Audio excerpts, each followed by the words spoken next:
Good morning. ਤੇ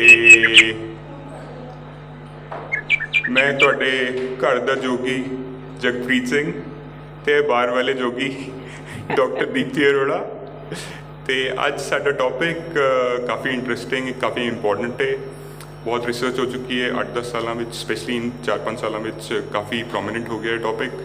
but ਹਲੇ ਪਤਾ ਨਹੀਂ ਹੈ ਸਾਡੀ ਫੈਮਲੀਜ਼ ਵਿੱਚ ਕਿਸੇ ਨੂੰ ਜਨਰਲ ਨੌਲੇਜ ਹੈ ਨਹੀਂ ਇੰਨੀ। ਤੇ ਇਹ ਸਾਡਾ ਪ੍ਰੋਗਰਾਮ ਸਿਰਫ ਇੱਕ ਐਜੂਕੇਸ਼ਨਲ ਪ੍ਰੋਗਰਾਮ ਹੈ। This is not a medical advice. ਤੁਹਾਨੂੰ ਅਗਰ ਕੁਛ ਮੈਡੀਸਿਨਸ ਨੇ ਜਾਂ ਕੁਛ ਲੈ ਰਹੇ ਹੋ ਤੇ please consult your doctor. This is only for education. ਤੇ ਟੌਪਿਕ ਹੈ ਸਾਡਾ ਅੱਜ ਦਾ ਇਨਸੂਲਿਨ ਰੈਜ਼ਿਸਟੈਂਸ। ਅਸੀਂ ਕਿਸੇ ਹੋਰ ਡਿਜ਼ੀਜ਼ ਬਾਰੇ ਮੇਜਰਲੀ ਗੱਲ ਨਹੀਂ ਕਰਾਂਗੇ, ਸਿਰਫ ਅਸੀਂ ਰੱਖਾਂਗੇ ਅੱਜ ਇਸ ਟੌਪਿਕ 'ਤੇ ਇਨਸੂਲਿਨ ਰੈਜ਼ਿਸਟੈਂਸ ਕੀ ਹੁੰਦਾ ਹੈ। ਇਨਸੂਲਿਨ ਤੁਹਾਨੂੰ ਪਤਾ ਹੈ ਬੋਡੀ ਵਿੱਚੋਂ ਪੈਨਕ੍ਰੀਅਸ ਵਿੱਚ ਪ੍ਰੋਡਿਊਸ ਹੁੰਦਾ ਹੈ, ਤੁਹਾਡੀ ਬੋਡੀ ਵਿੱਚ ਅੰਦਰੋਂ। ਰੈਜ਼ਿਸਟੈਂਸ ਦਾ ਮਤਲਬ ਹੈ ਕਿ ਉਹਦੀ ਇਫੈਕਟਿਵਨੈਸ ਖਤਮ ਹੋਈ ਜਾ ਰਹੀ ਹੈ। ਹਰ ਥੋੜ੍ਹੇ ਟਾਈਮ ਬਾਅਦ ਉਹ ਇਫੈਕਟਿਵਨੈਸ ਖਤਮ ਹੋਈ ਹੈ। ਜਿੱਦਾਂ ਪਹਿਲੇ ਤੁਸੀਂ 30 ml ਦਾ ਲੈਂਦੇ ਹੋ, ਫਿਰ 60 ml ਦਾ ਲੈਣਾ ਪੈਂਦਾ ਹੈ, ਫਿਰ ਪਟਿਆਲਾ ਪੈਕ 'ਤੇ ਜਾਂਦੇ ਹੋ ਅਤੇ ਉਹ ਦਾਰੂ ਖਤਮ ਹੋ ਜਾਂਦੀ ਹੈ ਨਾ, ਅਸਰ ਕਰਨਾ ਖਤਮ ਕਰ ਦਿੰਦੀ ਹੈ। ਇਹ ਉਹ ਚੱਲ ਰਿਹਾ ਸਾਰਾ ਕੰਮ ਬੋਡੀ ਦੇ ਅੰਦਰ। ਅਤੇ ਇਨਸੂਲਿਨ ਸਾਡੀ ਇੰਨਾ ਜ਼ੋਰ ਲਗਾ ਰਹੀ ਹੈ ਅੰਦਰ ਬੋਡੀ ਵਿੱਚ ਕਿ ਉਹਨੂੰ ਅਸੀਂ ਕਹਿ ਦਿੰਦੇ ਹਾਂ ਇਨਸੂਲਿਨ ਟੌਕਸਿਸਿਟੀ। ਅਤੇ ਸਾਰੇ diseases right from your brain issues, brain fog, stress, anxiety, depression, ਜਿਹੜੇ ਮੂਡ ਸਵਿੰਗ ਹੁੰਦੇ ਨੇ, ਉਹਦੇ ਬਾਅਦ ਡਾਇਬਟੀਜ਼, ਉਹਦੇ ਬਾਅਦ ਨॉन ਐਲਕੋਹਲਿਕ ਫੈਟੀ ਲੀਵਰ ਦਾ issues, cholesterol production, calcification of heart, reproduction issues, thyroid, ਇਹ ਸਾਰੇ ਇਸ਼ੂਜ਼ ਕਿੱਥੋਂ ਨਾ ਕਿੱਥੋਂ ਇਨਸੂਲਿਨ ਨਾਲ ਹੀ ਜੁੜੇ ਹੋਏ ਨੇ। ਅਤੇ ਅੱਜ ਕੱਲ੍ਹ ਡਾਕਟਰਸ ਕਹਿ ਰਹੇ ਨੇ this is the elephant in the room, rest all parameters are little lower, this is the main elephant in the room. ਅਤੇ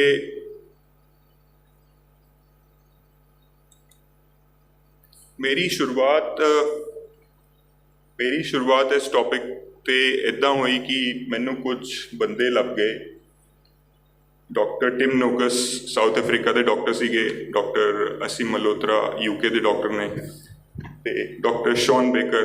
ਇਹ ਬੋਡੀ ਬਿਲਡਰਸ ਨਹੀਂ ਹੈਗੇ, ਇਹ ਕੋਈ ਇੰਸਟਾਗ੍ਰਾਮ ਮਾਡਲ ਨਹੀਂ ਹੈਗੇ, ਇਹ ਬੜੇ ਵਧੀਆ ਪੜ੍ਹੇ ਲਿਖੇ ਡਾਕਟਰਸ ਨੇ।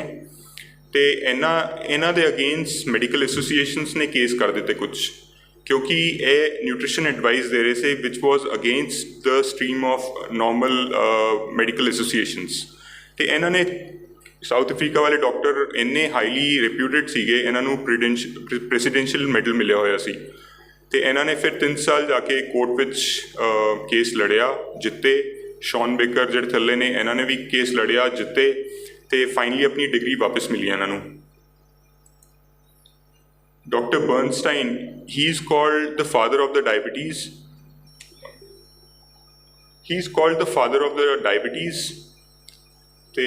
He has written a lot of books right in 70s। 70 ਵਿੱਚ ਹੀ ਇਹਨਾਂ ਨੇ ਰਿਸਰਚ ਕਰਕੇ ਦੱਸ ਦਿੱਤਾ ਸੀ ਕਿ ਮੇਨ ਇਸ਼ੂ ਕੀ ਹੈ। ਡਾਕਟਰ ਟੇਡ ਨਾਈਮਨ, ਅਗੇਨ ਇਹ ਜਿਹੜੇ ਬੰਦੇ ਨੇ, ਇਹਨਾਂ ਨੇ ਇੰਜੀਨੀਅਰਿੰਗ ਕੀ ਹੋਈ ਸੀ, ਠੀਕ ਹੈ, ਪੰਜਾਬੀ ਠੀਕ ਹੈ ਨਾ, ਇਹਨਾਂ ਨੇ ਇੰਜੀਨੀਅਰਿੰਗ ਕੀਤੀ ਹੋਈ ਸੀ। ਅਤੇ ਇੰਜੀਨੀਅਰਿੰਗ ਕਰਨ ਤੋਂ ਬਾਵਜੂਦ ਇਹਨਾਂ ਕੋਲ ਡੇਟਾ ਇੰਨਾ ਸੀਗਾ, ਬਟ ਇਹਨਾਂ ਦੀ ਕੋਈ ਗੱਲ ਸੁਣ ਨਹੀਂ ਰਿਹਾ ਸੀ। ਅਤੇ ਇਹਨਾਂ ਨੇ ਫਿਰ ਜਾ ਕੇ ਮੈਡੀਕਲ ਡਿਗਰੀ ਲੈ ਲਈ ਅਤੇ ਡਾਕਟਰ ਬਣ ਗਏ ਦੋਨੋਂ, ਡਾਕਟਰ ਬਰਨਸਟਾਈਨ ਅਤੇ ਡਾਕਟਰ ਟੇਡ ਨਾਈਮਨ। ਇਹਨਾਂ ਦਾ ਇੰਨਾ ਜ਼ਿਆਦਾ ਇਹਨਾਂ ਨੇ ਬੁੱਕਸ ਲਿਖੀਆਂ ਹੋਈਆਂ ਕਿ it is a very well documented case, but somehow it is not emerging up. ਇਹਨਾਂ ਦਾ ਨਾਮ ਹੈ ਆਈਵਰ ਕਮਿੰਸ, ਬਟ ਇਹਨਾਂ ਦਾ ਸਕਰੀਨ ਨੇਮ ਹੈ fat emperor, and she is called glucose goddess. Again he is a BTech, ਅਤੇ ਇਹਨਾਂ ਨੇ ਵੀ ਬਹੁਤ ਡੇਟਾ ਐਨਾਲਿਸਿਸ ਕੀਤਾ। ਗਲੂਕੋਸ ਗੋਡਿਸ ਨੇ ਆਪਣੇ ਇੱਥੇ CGM ਲਗਾ ਕੇ, ਅੱਜ ਕੱਲ੍ਹ ਤੁਸੀਂ ਦੇਖਿਆ ਹੋਣਾ ਕਾਫੀ ਲੋਕਾਂ ਨੇ ਇੱਥੇ CGM ਲਗਾਇਆ ਹੋਇਆ, ਛੋਟਾ ਜਿਹਾ ਇਹਨਾਂ ਦਾ ਇੰਸਟਰੂਮੈਂਟ ਆਉਂਦਾ ਹੈ ਜਿਹੜਾ ਸਾਡੀ ਗਲੂਕੋਸ ਮੋਨੀਟਰਿੰਗ ਕਰਦਾ ਹੈ 24 ਘੰਟੇ। ਅਤੇ ਇਹਨਾਂ ਨੇ ਡੇਟਾ CGM ਤੋਂ ਕੱਢਿਆ ਅਤੇ ਉਹਦੇ ਨਾਲ ਐਨਾਲਿਸਿਸ ਕਰਕੇ ਕਾਫੀ ਅੱਛੀ ਡਾਕੂਮੈਂਟੇਸ਼ਨ ਕਰਕੇ ਦੱਸਿਆ। ਜਿਹੜੇ ਆਈਵਰ ਕਮਿੰਗਸ ਨੇ, ਇਹਨਾਂ ਨੇ ਜਿਹੜੇ ਅਸੀਂ ਹਾਰਟ ਡਿਜ਼ੀਜ਼ ਬਾਰੇ ਗੱਲ ਕਰਦੇ ਹਾਂ, ਕੋਲੈਸਟਰੋਲ ਬਾਰੇ ਗੱਲ ਕਰਦੇ ਹਾਂ, HDL, LDL, ਇਹ ਜਿੰਨੇ ਮਿਥਸ ਹਲੇ ਵੀ ਪ੍ਰੋਪੋਗੇਟ ਹੋ ਰਹੇ ਨੇ, ਇਹਨਾਂ ਨੇ ਆਲਰੇਡੀ ਰਿਜ਼ੋਲਵ ਕਰ ਦਿੱਤੇ ਸੀ 10 ਸਾਲ ਪਹਿਲੇ। ਇੰਨੀ ਜ਼ਿਆਦਾ ਡੇਟਾ ਐਨਾਲਿਸਿਸ ਕੀਤਾ ਹੋਇਆ ਇਹਨਾਂ ਨੇ। ਇਹ ਮੇਰੇ ਇੱਕ ਮੈਂਟਰ ਨੇ ਸ਼ਸ਼ੀਕਾਂਤ ਅਯੰਗਰ, ਬੰਬੇ ਦੇ ਹੈਗੇ ਹੈ, ਅਤੇ ਇਹ ਵੀ ਫਾਰਮਾਸਿਊਟੀਕਲ ਇੰਡਸਟਰੀ 'ਚ ਕੰਮ ਕਰਦੇ ਸੀ। ਇਹਨਾਂ ਨੇ ਵੀ ਫਿਰ ਬਾਅਦ ਵਿੱਚ ਆਪਣੇ ਆਪ ਰਿਵਰਸ ਕੀਤਾ, ਅਤੇ now he has become a nutritionist. He helps people reversing the things. So I interact a lot with him and I get a lot of knowledge from him. He's Mangan, PD Mangan ਦੇ ਨਾਂ 'ਤੇ ਹੈ।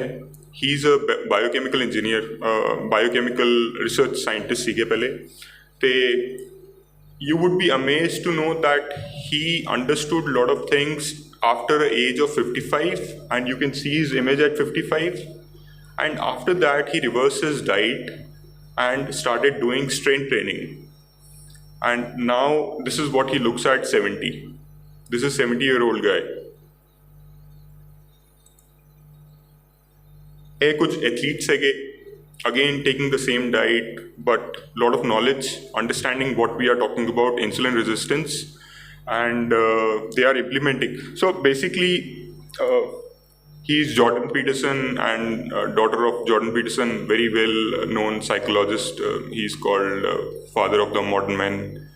ਹਲੇ ਅੱਜ ਕੱਲ੍ਹ north America ਵਿੱਚ ਕਾਫੀ popular ਨੇ। ਅਤੇ ਪੁਆਇੰਟ ਇਹ ਕਿ ਇਹ ਲੋਕੀ ਸਿਰਫ ਬੋਲ ਨਹੀਂ ਰਹੇ, ਇਹਨਾਂ ਨੇ they are walking the talk. They have implemented what ever they have learned and they have implemented. ਅਤੇ ਇੰਡੀਅਨ ਡਾਕਟਰਸ ਨਾਲ ਮੈਂ 4-5 ਸਾਲ ਖੱਪਿਆ, ਮੈਂ ਕਾਫੀ ਲੋਕਾਂ ਨੂੰ ਮਿਲਿਆ, ਗੱਲ ਕੀਤੀ ਹੈ।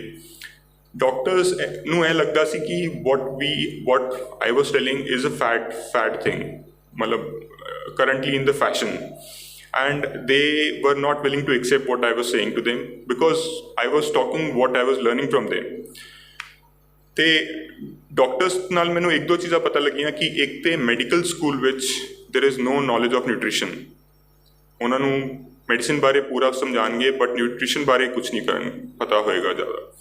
ਦੂਜੀ ਗੱਲ ਇਹ ਪਤਾ ਲੱਗੀ ਕਿ ਡਾਕਟਰਸ ਵੀ ਕਹਿੰਦੇ ਨੇ ਯਾਰ ਕਿ ਪੇਸ਼ੈਂਟ ਮੇਰੇ ਕੋਲ ਆਇਆ 15 ਮਿੰਟ ਵਾਸਤੇ, ਮੈਂ ਉਹਨੂੰ ਕਿੰਨਾ ਮੱਥਾ ਮਾਰ ਲਾਂਗਾ ਅਤੇ ਕਿੰਨਾ ਸਮਝਾ ਲਾਂਗਾ, ਹੈ ਨਾ। ਅਤੇ at the end of the day I think it is the responsibility of patient to get the knowledge, understand, learn and implement things.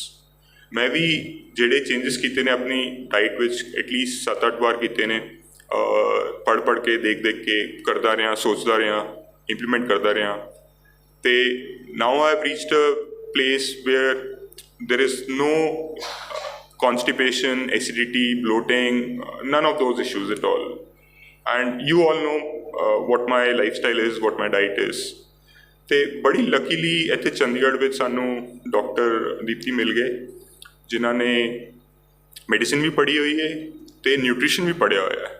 ਬੜੇ ਫਿਊ ਡਾਕਟਰਸ ਨੇ ਇੰਡੀਆ ਵਿੱਚ ਜਿਨ੍ਹਾਂ ਨੇ ਮੈਡੀਸਿਨ ਵੀ ਪੜ੍ਹੀ ਹੋਈ ਹੈ ਅਤੇ ਨਿਊਟ੍ਰੀਸ਼ਨ ਵੀ ਪੜ੍ਹਿਆ ਹੋਇਆ ਹੈ।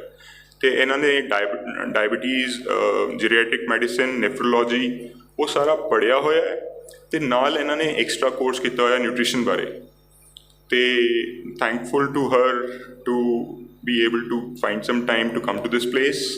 ਐਂਡ ਯਾ ਸੋ ਪਹਿਲਾ ਚੀਜ਼ ਮੈਂ ਤੁਹਾਨੂੰ ਇਹੀ ਅਸੀਂ ਡਿਸਕਸ ਕਰਕੇ ਦੱਸਣਾ ਚਾਹੁੰਦੇ ਹਾਂ ਕਿ ਇਨਸੂਲਿਨ ਰੈਜ਼ਿਸਟੈਂਸ ਜਿਹੜੀ ਅਸੀਂ ਗੱਲ ਕਰ ਰਹੇ ਹਾਂ ਉਹ ਹੈ ਕੀ। तो प्लीज़ डॉक्टर दसो इंसुलिन रेजिस्टेंस की है। इंसुलिन बेसिकली हमारी सबकी बॉडी में पैनक्रियास बना रहा है। इट इज़ एक हार्मोन है जो सबको चाहिए, शुगर को और जितनी भी एनर्जी आती है उसको यूटिलाइज करने के लिए। इंसुलिन का काम ये है, जैसे हमने खाना खाया, हमारी बॉडी में एनर्जी आई, जितनी हमें चाहिए वो उसने रख ली, जो एक्स्ट्रा बची वो उसने फैट सेल्स में डाल दी। To give a simple example, पैसे कमाए, पैसे आए, जितना खर्चा करना है किया, बाकी बैंक पाते या माता जी ने रख ले, फिर 2 लाख के नोट, 2000 के नोट मोदी जी ने बंद करते। ठीक है, so that is how what it is. जो उसने इंसुलिन अपना लेके आया, जितना रिक्वायरमेंट है बॉडी को, जितनी मेरे एक बेसल मेटाबॉलिक जो मेरे को एक डेली रूटीन में चाहिए उतना उसने रखना है। अगर मैंने एक्स्ट्रा खाया उसने उसको फैट स्टोर में कर देना है। So this is what insulin is. Insulin resistance क्या चीज़ है? अभी इंसुलिन रेजिस्टेंस के लिए सबसे बढ़िया एग्जांपल होता है एक छोटा बच्चा जो टैंट्रम थ्रो कर रहा है। वो कह रहा है जी मेरे को तो जिद कर ली, ये चीज़ चाहिए ही चाहिए, मम्मी ने मना कर दिया, फिर वो पापा के पास जाता है, पापा कहते हैं चल कोई नहीं पुत्र ले ले कोई गल नहीं, ठीक है। हो गया। फिर उसने दोबारा जिद करी तीसरी चीज़ के लिए, अब पापा जी ने भी हाथ खड़े कर दिए, फिर वो दादा दादी के पास जाता है, फिर दादा दादी कहते हैं चल कोई गल नहीं मैं ले देता हूँ, हो गया जी। अभी एक स्टेज आ जाती है, अगर उसकी जिद बढ़ती जा रही है, एवरीबडी विल से यार ये नहीं हो सकता, सो सारे family will stand on one side कि बच्चे अब तू गलती कर रहा है, डोंट डू दिस। सो वो रेजिस्टेंस आ गया ना, जो पहले वो चलता ही जा रहा था, पहले मदर से मिला था, फिर फादर से मिला था, फिर आगे, तो वो ऐसे ही हमारी बॉडी में हर सेल के अंदर इंसुलिन का काम है सेल के अंदर फैट को जमा करना। जैसे मैंने पहले बताया, एक्स्ट्रा फैट जो आ रहा है उसने जमा करना है। अभी कुछ सेल ने ले लिया, फिर कुछ और सेल्स ने ले लिया, फिर कुछ और सेल्स ने ले लिया, एक स्टेज पे आके सबने हाथ खड़े कर दिए, भाई ना जगह है, अगर फैट लिया तो हमारा काम नहीं हम कर पाएंगे, so they give up. That is what insulin resistance is basically, देसी भाषा में। इंसुलिन रेजिस्टेंस में क्या होता है, फैट एक्यूमुलेशन कर रहा है, इंसुलिन का काम है। आपने देखा होगा डायबिटिक पेशेंट्स जो होते हैं जिनको इंसुलिन लगाते हैं, जो जनरली फैट होते हैं, बिकॉज इंसुलिन का काम ही फैट स्टोरेज है। सो इंसुलिन फैट स्टोरेज कर रहा है जब तक वो नॉन हार्मफुल प्लेसेस पे है। फॉर एग्जांपल विमेन में थाइज या हिप्स पे है, आई एग्री कि वो कॉस्मेटिकली हम लोगों को नहीं पसंद है, बट बॉडी हार्म नहीं करता है वो, अगर फैट में आपकी आर्म्स में है ये। बट जब वो इंसुलिन कहीं ऐसी ऑर्गन्स में जाके फैट जो स्टोर करना है, लिवर के ऊपर हो गया, आपने सुना होगा आजकल फैटी लिवर बहुत कॉमन है, लोगों के पैनक्रियास के ऊपर हो जाता है, तो और डायबिटीज़ वर्सन ख़राब हो जाती है, कंडीशंस दवाइयाँ ज़्यादा हो जाती हैं। वो करते करते that is what causes insulin resistance. Ladies में ओवरीज पे आ जाता है, तो पीपल आजकल आपने देखा होगा यंग गर्ल्स पीसीओडी, इनफर्टिलिटी, ये सब चीज़ें बहुत ज़्यादा बढ़ गई हैं। ब्रेन में इतना ज़्यादा फैटी डिपॉजिट्स नहीं होते हैं, बट फिर भी कहीं ना कहीं स्टार्ट हो जाते हैं। तो simple things like brain fog जैसे बोला, मूड स्विंग्स या एल्जाइमर्स, आगे जाके और बीमारियां ये बढ़ती चली जा रही हैं। और इनके जैसे ये वो फर्स्ट इमेज में था कि root trunk of the main elephant in the house या trunk of the problem is insulin resistance, which is happening in a lot. इतना ज़्यादा हो रहा है कि हम उसको आइडेंटिफाई भी नहीं कर पाते हैं कि ये इंसुलिन रेजिस्टेंस है, जबकि ये बहुत सिंपल सी चीज़ है। तो हम उसको प्री डायबिटीज़ भी बोल सकते हैं, क्योंकि डायबिटीज़ होने से पहले या काफ़ी डिजीज़ होने से पहले ये 10 साल 15 साल पहले शुरू हो जाता है। राइट। आपने कई बार देखा होगा कि कुछ लोग हैं जिनका फैट एक्यूमुलेशन हो रहा है, या आपने देखा होगा कि उनका स्किन खराब होना शुरू हो गया है, डार्कनिंग होनी शुरू हो गई है, यहाँ पे नेक पे स्किन टैग्स आने शुरू हो गए हैं, विस्टल फैट, यहाँ पे फैट जमा हो रहा है। ये इंडिकेशन है कि इंसुलिन रेजिस्टेंस हो चुका है, कुछ बीमारी अंदर पैदा हो रही है, फैट जो अंदर है वो टॉक्सिसिटी जनरेट कर रहा है। बट अभी हमें ब्लड वर्क में आ नहीं रहा, हमें कुछ पता लग नहीं रहा, तो आपा चली जाते हैं जो भी हो रहा है ना।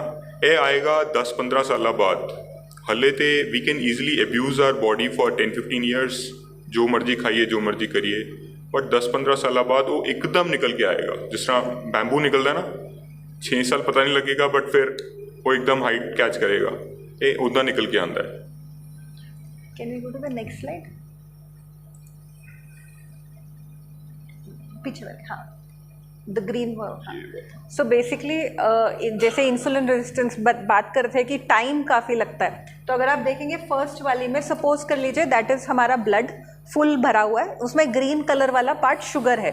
सो मतलब हमारी जो नॉर्मल शुगर रहनी चाहिए इज़ अराउंड 80-90 जो रहनी चाहिए, वो उतना है, बॉडी मेटाबोलाइज करती है। हम एक्सरसाइज करेंगे वो कम होएगी, खाना खाएंगे तो बढ़ेगी, तो पर एक लेवल 80-90 के बीच में मेंटेन करती है। That is in the first figure.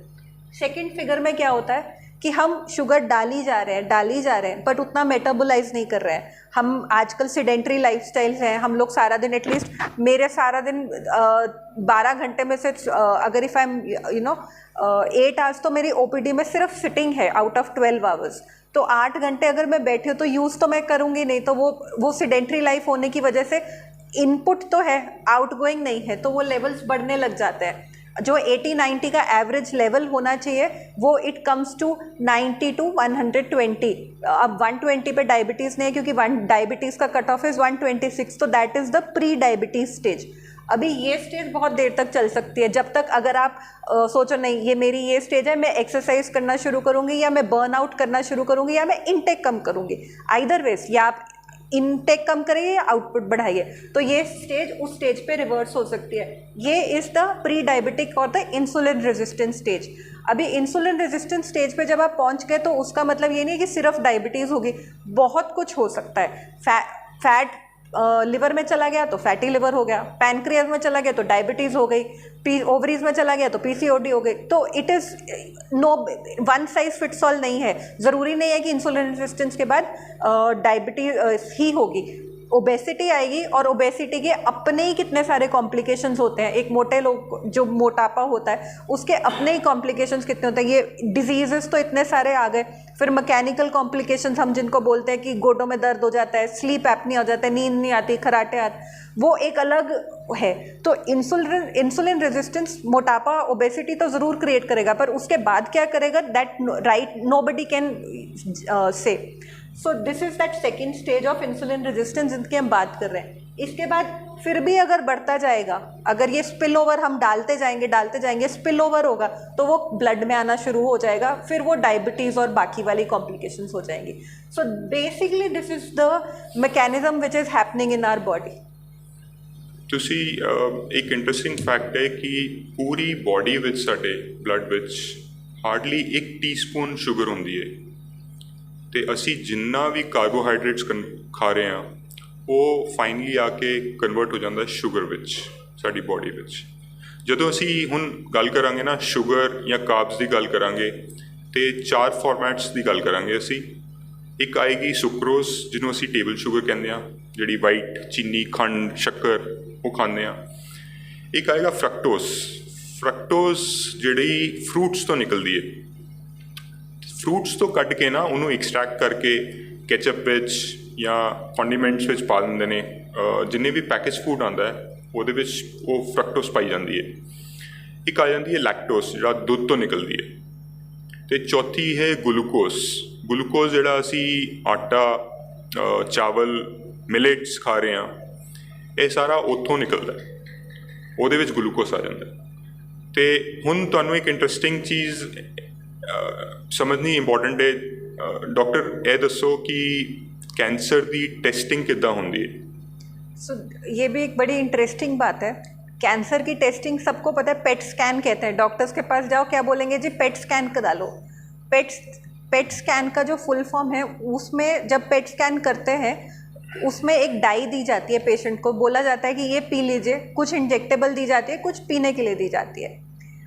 वो डाई में जो मेजर कॉम्पोनेंट है, और वो पेट स्कैन क्यों किया जाता है उसका प्रिंसिपल ये है, कोई भी चीज़ जो फटाफट ग्रो करेगी आपके फार्म में, जैसे बैम्बू का एग्जांपल दिया, वो स्लो ग्रो करेगा। कोई पौधा है जो बड़ी तेज़ी से ग्रो करता है, उसको सबसे ज़्यादा क्या चाहिए? सनलाइट चाहिए, उसको पानी चाहिए। जल्दी ग्रो करने के लिए यही चाहिए ना, बेसिक न्यूट्रिएंट्स चाहिए। किसी भी सेल को ग्रो करने के लिए glucose is the nutrient cell growth के लिए। अभी वो ग्लूकोज चाहिए। अभी जितना ज़्यादा सेल फास्ट ग्रोइंग होगा उतना ज़्यादा ग्लूकोज लेगा। M I right? जो चीज़ ग्रो ज़्यादा कर रही है वो चाहिए, रॉ मटेरियल ज़्यादा चाहिए ना, जो फैक्ट्री ज़्यादा प्रोडक्शन कर रही है रॉ मटेरियल ज़्यादा लेगी। कैंसर सेल क्या होता है? Cancer cell basically normal cell of the body होता है, जो कि अपना ग्रोथ पोटेंशियल भूल जाता है। कि मेरे को हमारे सेल्स में देखा होगा आपने, अगर हमारे बाल इतने ही हैं तो इतने ही रहेंगे, ऐसा नहीं होगा कि रोज़ ही बढ़ते जा रहे हैं, क्योंकि हमारे सेल में एक मेमोरी होती है कि मुझे यहाँ तक ग्रो करना है या मुझे इतना, वो एक ऐसा नहीं होता कि बढ़ते ही जा रहे हैं तो बाल बढ़ते ही चले जाएंगे। तो सेल्स हैव मेमोरी। वो मेमोरी इसलिए दी गई है, नेल्स हमारे ग्रो ही नहीं करते जाते, एक स्टेज के बाद रुक जाते हैं। वो अगेन मेमोरी, वो मेमोरी वाला जो लॉस होता है कि अब ग्रोथ मुझे स्टॉप करनी है, वहाँ पे म्यूटेशन हो जाती है। म्यूटेशन मतलब जेनेटिक उसमें इम्बैलेंस आ जाता है। वो इम्बैलेंस की वजह से वो एक सेल जो कि नॉर्मल बॉडी सेल था वो बढ़ता ही चला जाता है। अब कोई चीज़ बढ़ेगी तो उसको जगह चाहिए, तो वो नॉर्मल बॉडी में इतनी जगह तो है नहीं दे पाए, तो वो बढ़ते एक ट्यूमर बन जाता है। तो वो ट्यूमर बेसिक ये कैंसर की फिजियोलॉजी है कि वो बना कैसे, नॉर्मल बॉडी सेल था, उसने अपना पोटेंशियल खो दिया कि मेरे को अब नहीं रुकना, बढ़ता 1 का 2 हुआ, 2 का 4 हुआ, 4 का ज्योमेट्रिक प्रोग्रेशन नहीं होता, इसमें अरिथमेटिक प्रोग्रेशन होता है। वो बढ़ता इतना बड़ा ट्यूमर बन गया। अब देखना है बॉडी में ट्यूमर कैसे आएगा, तो हम पेट स्कैन करते हैं। पेट स्कैन में जो डाई दी जाती है, आप बिलीव नहीं करेंगे, उसके अंदर सिर्फ ग्लूकोज होता है। जब वो डाई ले लेता है, वो टैग्ड ग्लूकोज होता है, उसको एक ग्लूकोज का ही मॉलिक्यूल होता है, ये जो अपना ग्लूकोज हम ग्लूकॉन डी वगैरह पीते हैं, बट उसमें डाई डाली होती है, डाइड मॉलिक्यूल होता है। वो जहाँ पे अपटेक ज़्यादा होगा वो हमारे पेट स्कैन पे कलर्ड एरिया की तरह दिखता है कि वो ग्लूकोज यहाँ ज़्यादा जा रहा है या यहाँ ज़्यादा जा रहा है। So diagnosing cancer on a PET scan वो भी हम सिर्फ ग्लूकोज की वजह से कर पाते हैं। वो ग्लूकोज मॉलिक्यूल के साथ हमने डाई अटैच कर दी होती है केमिकली, तो वो वहाँ पे अपटेक हो जाता है, तो हमें पता लग जाता है कि ये पेट स्कैन की वजह से cancer. Just a second, I think Nitin had a question.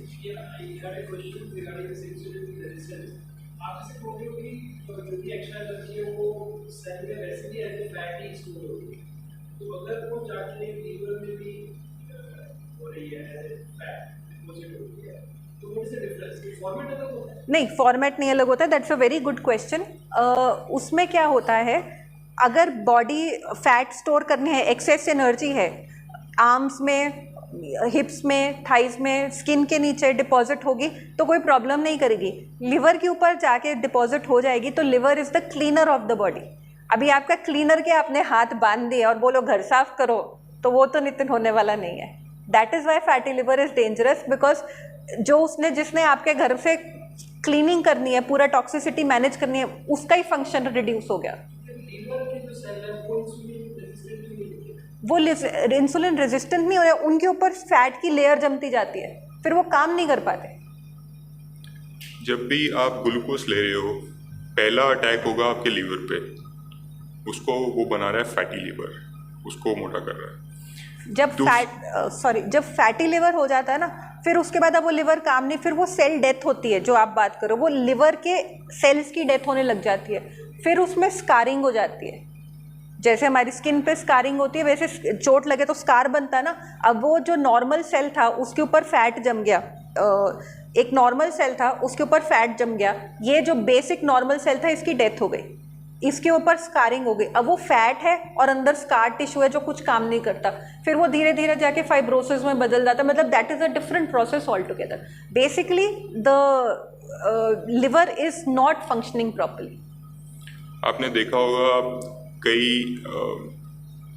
मेरी फैमिली में कई लेडीज़ की डेथ हुई है 55 के around, and they were non alcoholic, no cigarette, no smoking and pure vegetarian, but खाना पीना का तरीका ठीक नहीं था, उसकी वजह से सबको ही फैटी लिवर हुआ। और फैटी लिवर बहुत इनिशियल प्रॉब्लम है, पहले फैटी होगा, फिर ग्लूकोज जाएगा आपके मसल रिसेप्टर्स में। इसका मतलब ये है कि अगर आप स्ट्रेंथ ट्रेनिंग करते हो, फिजिकल वर्कआउट करते हो, तो body has capacity to absorb excess glucose. अगर आप नहीं कर रहे तो प्रॉब्लमेटिक है। थर्ड स्टेज में जाएगा आपके बाकी फैट सेल्स में, फिर घुसेगा। और फोर्थ स्टेज में जो ग्लूकोज है वो ब्लड में घूम रहा है शराबी बन के, और वो सारी वेन्स आर्टरीज को टक्कर मार रहा है यहाँ वहाँ, और जैसे ही वो टक्कर मार रहा है ना तो वो उनको जैसे डैमेज कर रहा है। ग्लूकोज अंदर जितनी सर्कुलेट हो रही है वो डैमेज ही कर रही है। जैसे बताया, ग्लूकोज जहाँ पे जो सर्कुलेटिंग ग्लूकोज एक्स्ट्रा हो गया, डैमेज कर रहा है। अभी डैमेज को कंट्रोल करने के लिए नॉर्मल बॉडी वो है, बॉडी तो नॉर्मल भी काम कर रही है ना। अब नॉर्मल तो थोड़ी सा पार्ट हुआ है, नॉर्मल क्या है कि उसको वहाँ पे जाके अब कोई डैमेज हुआ तो सील करने आना है। सील किस चीज़ से होता है, या कोलेस्ट्रॉल का प्लाक बन जाएगा या वहाँ पे जाके कैल्शियम का प्लाक जम जाएगा। तो कैल्सिफिकेशन जो हम बोलते हैं ऑफ आर्टरीज हो गई है, आर्टरीज हार्डन हो गई हैं या जम गया है कोलेस्ट्रॉल जाके, वो इसलिए हुआ है क्योंकि हर जगह जाके शराबी की तरह ग्लूकोज टक्कर मार रहा है, वहाँ एक लाइन आ गई, चोट लग गई, वहाँ जाके कैल्शियम ने और ग्लूकोज ने और लिपिड ने, कोलेस्ट्रॉल ने अपना काम किया है, वो जाके उसको प्लास्टर किया है। बट वो प्लास्टर होते होते टक्कर लगते लगते वो इतना ज़्यादा हो जाता है कि वो कैल्सिफिकेशन हो जाती है। और सेकेंड बिगेस्ट इशू जो हम काफ़ी ज़्यादा फ्रक्टोस लेते हैं, जो बाहर का प्रोसेस फूड खा रहे हैं ना, इसमें सारा फ्रक्टोस एक्सट्रैक्ट आता है। That acts as a machine gun towards your liver. It is 10 times dangerous to the liver. So if you are eating anything from outside, it's like super harmful. मैं थोड़े दिन पहले ना आइसक्रीम खा रहा सी, तो ज़्यादा खा ली मैं, तो मैं काफ़ी शेयर भी किया है। ਤੇ ਮੈਨੂੰ ਵੀ ਥੋੜਾ ਲੱਗਿਆ ਯਾਰ ਕਿ ਠੀਕ ਨਹੀਂ ਹੈ ਕੰਮ, ਤੇ I am sharing what I am doing, I am very openly sharing and I have reverse that. Fructose is basically, this is suppose a glucose molecule, this is another glucose molecule. When they are chemically joined together, two glucose molecules is a fructose molecule. अभी ये बीच का जो bond है ये तोड़ने के लिए glucose is a molecule पूरी बॉडी यूटिलाइज कर सकती है, from the tip of the hair to the tip of the nail, सब यूज़ कर सकते हैं, जितना मर्जी मैं ग्लूकोज पी लूँ.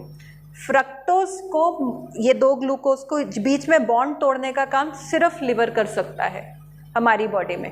अभी वो बॉन्ड अगर लिवर ही काम नहीं कर रहा है और वो बॉन्ड नहीं टूट रहा है तो वो ऑफिस में, सरकारी ऑफिस में फाइल होती है ना इनकमिंग वाली, फ्रक्टोज वाली इनकमिंग ज़्यादा हो जाती है, बॉन्ड तो लिवर तोड़ नहीं पा रहा है.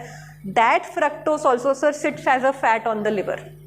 That fructose is also converted to fat and वो सबसे ज़्यादा जाके लिवर पे बैठता है क्योंकि उसने जाना ही वही है, उसका रास्ता ही वही है, कोई और तो उसको यूज़ नहीं कर पा रहा. That is one thing. Second, fructose जैसे बताया इन आउटसाइड फूड्स, अभी जो समर वाली चीज़ों में सबसे ज़्यादा, कैन यू गेस फ्रक्टोज किस चीज़ में है? One question to the audience. Sugar juices is right. Sir अभी सबने रूह अफ़ज़ा पीना है. रूह अफ़ज़ा पीना ना, गर्मी आ गई, रूह अफ़ज़ा लस्सी च पा दो, दूध च पा दो. 1 tablespoon of that Rooh Afza has 4 tablespoons of fructose. 4 tablespoons of fructose means 25 grams of sugar. हम तो कहते हैं हमने 1 चम्मच डाला पर वो 25 ग्राम शुगर है. And I think Jagdeep will tell you 25 gram sugar कितनी होती है. हमारे को 1 चम्मच शुगर चाहिए अपनी पूरी बॉडी में, उसमें 25 ग्राम है.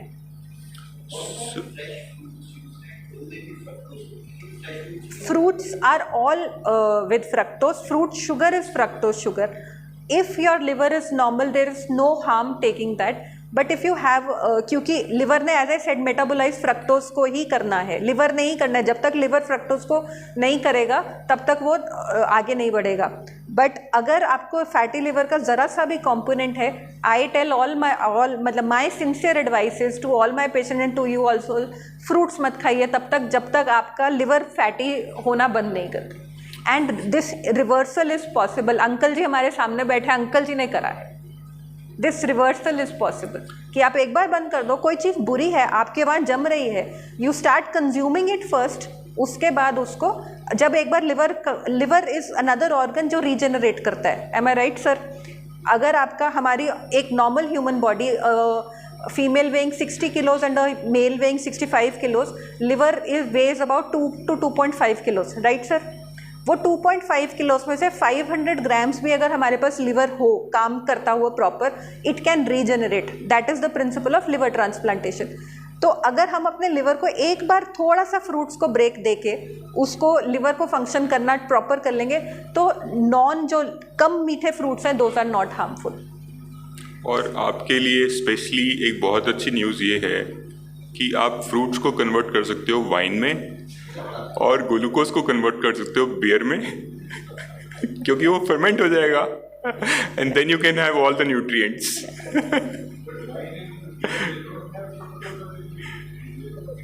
सो वाइन की प्रोसेस कन्वर्ट हो जाता है, उसमें कार्बन डाइऑक्साइड निकल जाती है, इथेनॉल बन जाती है. And because beer is pure glucose, if you work out your muscles will absorb that glucose, your liver will not be affected. So आपको ग्लूकोज खाना है तो बियर ले लो, या आप अनाज की जगह सोरडो ब्रेड ਜਿਹੜੀ ਹੁੰਦੀ ਹੈ, ਜਿਹੜੀ ਅਸੀਂ ਫਰਮੈਂਟ ਕਰਕੇ ਬਣਾਉਂਦੇ ਆ, ਉਹ ਕਰ ਲਓ. That is better than eating rotis. Millets की या आटे की रोटी मत खाओ, सोरडो खा लो. That is a better idea. Even ਜਿਹੜਾ ਦੁੱਧ है, दुध में लैक्टोज है, rather than drinking that milk directly, convert it into curd. Curd में लैक्टिक एसिड बन जाता है, which is okay for the body, which is okay for your liver. So ये सारे प्रिंसिपल्स साडे घर विच सीगे पहले, but last 30-40 years I think we have missed these principles somehow, right? Another study which comes to my mind, 1919 में एक study हुई थी जहाँ पे उन्होंने कहा था कि sugar is harmful, fat is not. 1919 का डेटा है, 1919 का. ये डेटा को दबा लिया गया था इसके लिए बहुत पैसे दिए थे अमेरिकन न्यूट्रिशन फाउंडेशन को, आप पढ़ेंगे तो केस मिल जाएगा, इतना वो है नहीं। Paid a lot of money to suppress this news. उसके निकाली थी sugar is not harmful, fat is harmful. We have been conditioned to this. हमें एक बार बार बार बोलते रहो sugar is not harmful, fat is harmful, और वो आपको हम वी हैव बीन कंडीशनड कि नहीं फैट हार्मफुल है, शुगर हार्मफुल नहीं है, but that is a wrong concept. ये आप गूगल करेंगे या आपको मिल जाएगा। huge amount of money was paid. Huge amount of money was paid only to suppress this research and otherwise take it in the wrong direction.